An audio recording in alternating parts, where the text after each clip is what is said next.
Good morning, good evening. आपको जो पसंद वो आप रख लो, है ना। चलिए, हम लोग क्या बात कर रहे हैं, रेस्पिरेशन प्रोसेस के बारे में। तो रेस्पिरेशन प्रोसेस जो होता है ना, वो जनरली 3 तरह से होता है, 3 पार्ट में होते हैं। तो part number 1, this one is external respiration. इसको क्या बोलते हैं? एक्सटर्नल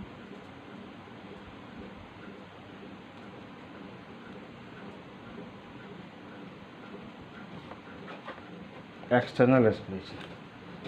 इसमें क्या होता है ना, थोड़ा सा अगर आप चाहो तो इसका डेफिनेशन लिख लो। इसका डेफिनेशन क्या होता है? बिटवीन एनी ऑर्गेनिज्म, ये क्या करता है ना, बिटवीन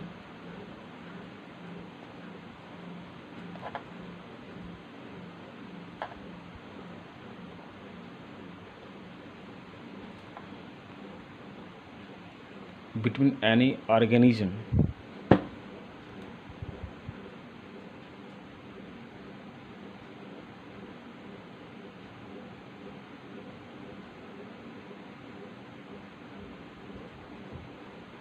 ठीक है, between any organism and environment.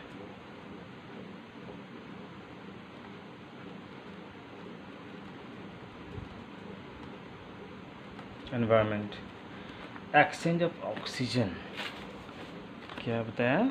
Exchange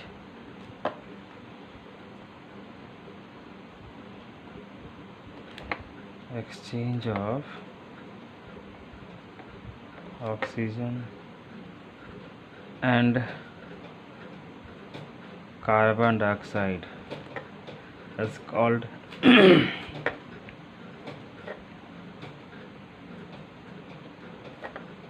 external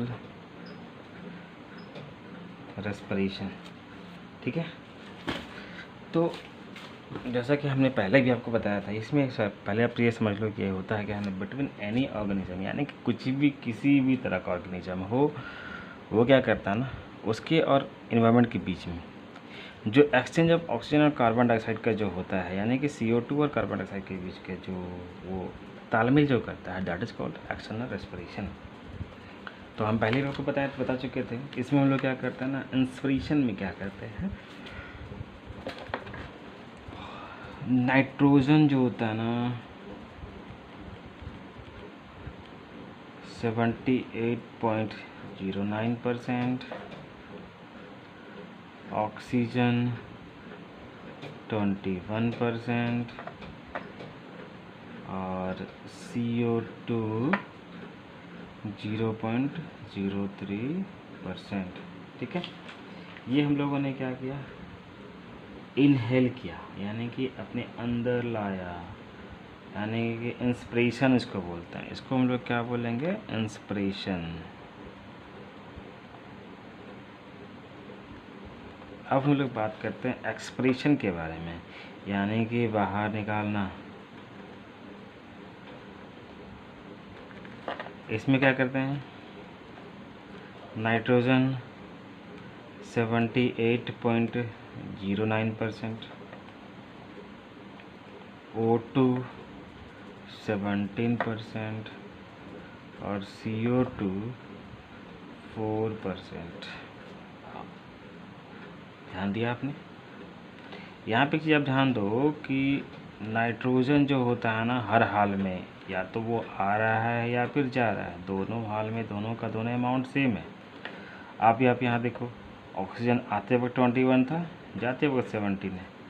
carbon dioxide आते वक्त 0.0% था और जाते वक्त 4%, यानी कि ये 0.03% जो एक्चुअल अमाउंट में जो ऑक्सीजन कार्बन डाइऑक्साइड जो मौजूद है एयर में, उसे हमने इनहेल किया। ठीक है, और इसके साथ हमारे बॉडी में जितना भी गंदगी था, कुछ हमारा जब ब्लडिंग प्रोसेस जो किया, ब्लड जो ऑक्सीजन पहुंचाया, और सारा का सारा प्रोसेस करने के बाद और कार्बन डाइऑक्साइड जो हमारे बॉडी ने जो जमा करके रखा था, उसे क्या किया, 4% के रूप में बाहर कर दिया। यानी कि आप अगर देखोगे तो 3.97% यहाँ पे कार्बन डाइऑक्साइड का इंक्रीजिंग हुआ है ना। तो ये इंक्रीजिंग क्या होता है, ये इंक्रीजिंग हुआ है हमारे बॉडी में मौजूद कार्बन डाइऑक्साइड की मात्रा से। ठीक है, चलिए अब हम लोग बात करते हैं number 2, that is called transportation of gases. This one is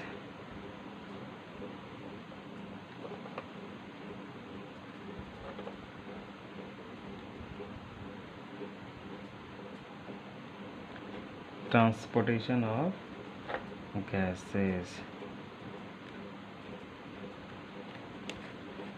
इसमें क्या है,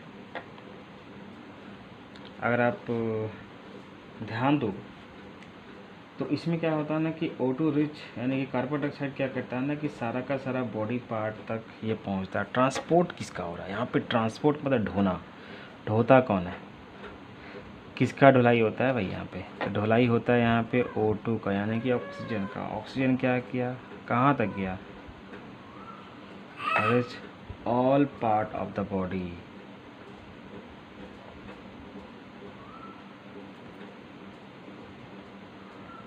ऑफ द बॉडी, ठीक है, ये क्या किया, और बैक वापस भी तो आना इसको,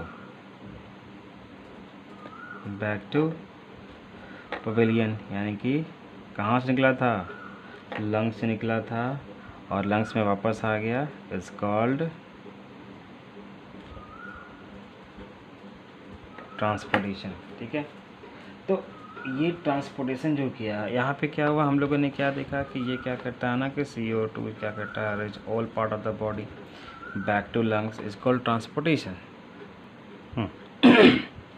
तो जैसे कि पहले बताया कि यहाँ पे क्या हुआ, ट्रांसपोर्टेशन ऑफ गैसेस यानी कि carbon dioxide reach all part of the body back to the pavilion यानी कि लंग्स इज कॉल्ड ट्रांसपोर्टेशन। अब ट्रांसपोर्टेशन जो होता है वो किसकी मदद से होता है, ट्रांसपोर्ट करता कौन है, याद रहे ट्रांसपोर्ट करने के लिए किसी न किसी की हेल्प की जरूरत पड़ता है और वो क्या होता है, हेमोग्लोबिन।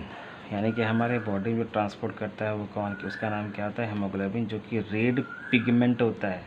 ठीक है, तो ये चीज़ ध्यान रहे कि हमारी बॉडी, एक चीज़ और मैं बता दूँगा आपको कि हमारे बॉडी में 7.5, ठीक है, 7.5 यूनिट ब्लड की आवश्यकता होती है कम से कम। अगर आपके बॉडी में अगर 7.5 यूनिट ब्लड यानी मीन्स हीमोग्लोबिन अगर आपके बॉडी में नहीं रहेगी तो आप कमज़ोर हो। ठीक है, चलिए अब हम लोग ट्रांसपोर्टेशन को थोड़ा सा और आगे देखते हैं। इसमें क्या होता है, तो ऑक्सीजन जो होता है ना, ऑक्सीजन क्या हुआ, यहाँ पे जो ऑक्सीजन जो था वो किसके साथ मिला है, हेमोग्लोबिन के साथ मिला, that this one oxygen and this one is haemoglobin. तो दोनों मिलके क्या बनाया, ऑक्सी हीमोग्लोबिन। क्या बनाया, ऑक्सी हीमोग्लोबिन। ठीक है, when it reach into the cell, तो ये जैसे ही सेल के पास पहुंचता है तो ऑक्सीजन इंटर इनटू सेल, मतलब क्या हुआ, सॉरी यहाँ पे देख लो कि when haemoglobin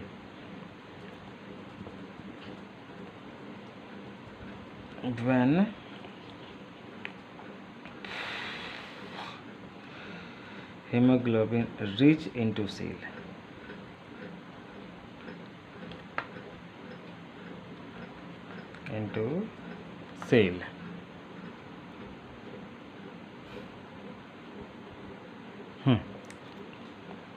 when hemoglobin reach into cell it divide and oxygen enter into cell। और क्या करता है फिर ऑक्सीजन क्या करता है कि सेल में इन कर जाता है। तो ये हम लोगों ने क्या देखा, transportation of oxygen by the help of haemoglobin. अब हम लोग यहाँ पे देखेंगे क्या, कार्बन डाइऑक्साइड भी तो पहुँचता होगा ना, कार्बन डाइऑक्साइड भी तो रीच करता है, कहीं निकलता है, तो उसका भी जो ट्रांसपोर्ट होता है तो उसका ट्रांसपोर्ट कौन करेगा। तो ट्रांसपोर्टेशन ऑफ CO2 मेरा पहला क्या यहाँ पे हो गया, हीमोग्लोबिन, जिसमें 10-23% वो ट्रांसपोर्ट करता है। उसके बाद प्लाज्मा आता है जो कि 7% ट्रांसपोर्ट करता है, और बायोकार्बोनेट जो होता है ना वो फाइनली 70% लेकर के पूरा का पूरा ट्रांसपोर्टेशन को कंप्लीट कर देता है। ठीक है, यहाँ पे कंप्लीशन किस के साथ हुआ, कंप्लीट जो हुआ है यहाँ पे ट्रांसपोर्ट का CO2 का, वो किसके द्वारा हुआ? बायोकार्बन के द्वारा। इसका याद रहे कि सबसे पहला वो ट्रांसपोर्ट किसके साथ करेगा? हीमोग्लोबिन के साथ, उसके बाद ही प्लाज्मा मेम्ब्रेन, उसके बाद ही बायोकार्बोनेट। ये आप स्टेज याद रखो, है ना। पहले हीमोग्लोबिन, फिर प्लाज्मा मेम्ब्रेन, उसके बाद फिर बायोकार्बोनेट। अब हम लोग यहाँ बात कर रहे हैं थर्ड पार्ट। पहला हम लोगों ने क्या देखा? एक्सटर्नल रेस्पिरेशन, दूसरा ट्रांसपोर्टेशन ऑफ गैसेस, और थर्ड में आपके पास जो आता है वो है इंटरनल रेस्पिरेशन। ठीक है, सॉरी,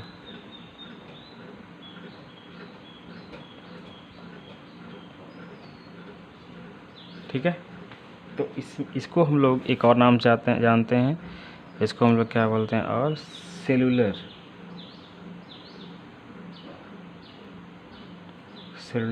रेस्पिरेशन। ठीक है।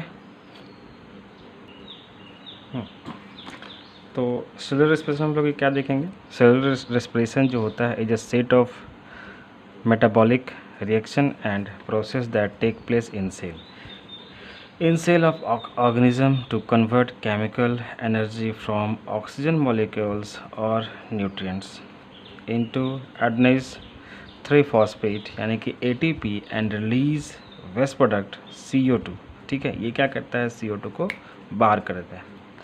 ध्यान रहे क्या बताएं हम लोग? हम ये अभी क्या बात की हम लोग कि सेलुलर रेस्पिरेशन जो होता है ना, एक सेट होता है किसका? मेटाबॉलिक रिएक्शन का और process that take place in cell of organism.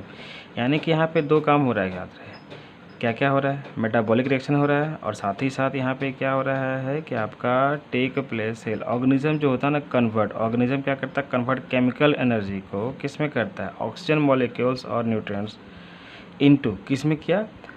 Organism convert chemical energy किस में?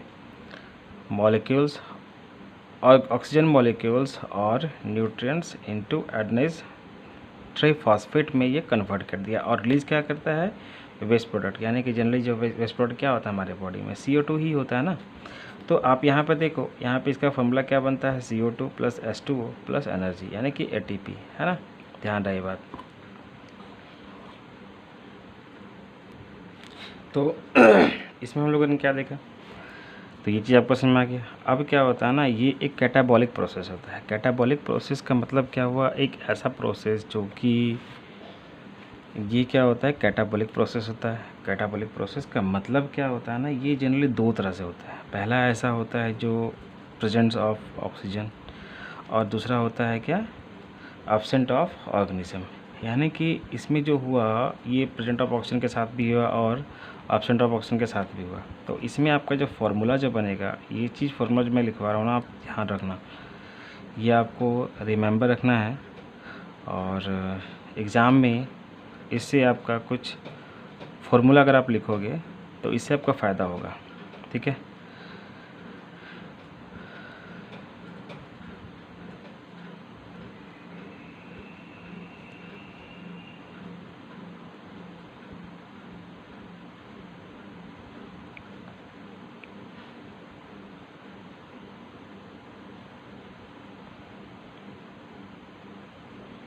ठीक है।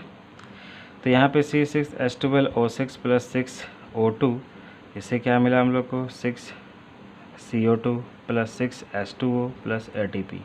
ये सारा का सारा अगर आप देखो तो ये मेरे पास जो फॉर्मूला जो बना हुआ है वो एक कंप्लीट है। ठीक है ना, यानी कि बैलेंसिंग किया हुआ फार्मूला मैं आपको दिखा रहा हूँ। ठीक है। इसके बाद हम लोग पढ़ेंगे एरोबिक और एनारोबिक रेस्पिरेशन, जो कि एरोबिक रेस्पिरेशन आपका होता है ऑक्सीजन के प्रेजेंट में, और एनारोबिक रेस्पिरेशन होता है ऑक्सीजन के एब्सेंट में, लेकिन नेक्स्ट वीडियो में। Thank you.